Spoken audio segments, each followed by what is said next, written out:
Hello everyone, আমার নতুন একটি ভিডিওতে তোমাদেরকে স্বাগত জানাচ্ছি। আজকে চলে আসলাম রান্না বান্না নিয়ে। তো এখানে আমি পেঁয়াজ কলি ভাজা বসিয়েছি বেগুন আর আলু দিয়ে মিক্স। প্রথমে ভাবলাম একটু আলু দিয়ে করবো, পরে তার সাথে একটু বাড়ানোর জন্য আমি একটু বেগুন দিয়ে দিলাম।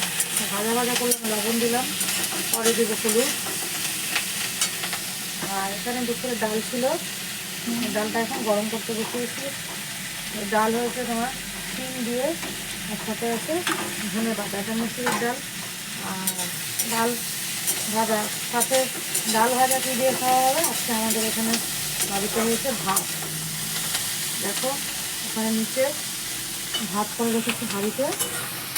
তো এইটাই আমাদের আজকে রাতের রান্না, সিম্পল ডাল, পেঁয়াজ কলি ভাজা আর ভাত। দেখে এরকম পেঁয়াজ কলি ভাজা ভালো মতো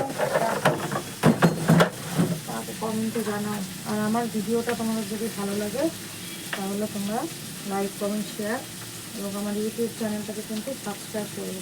তোমরা সাবস্ক্রাইব করছো না কেন বন্ধুরা? একটু বেশি বেশি করে সাবস্ক্রাইব করো। আর আমি কোন ধরনের ভিডিও তোমরা দেখতে ভালোবাসতে পারলে আমাকে সেটা কমেন্টে জানাও। আমি সেই ধরনের ভিডিও অবশ্যই তোমাদের সামনে তুলে ধরার চেষ্টা করবো। তো আজকের জন্য টাটা, বাই বাই, দেখা হবে অন্য একটা সময় অন্য একটা ভিডিওতে।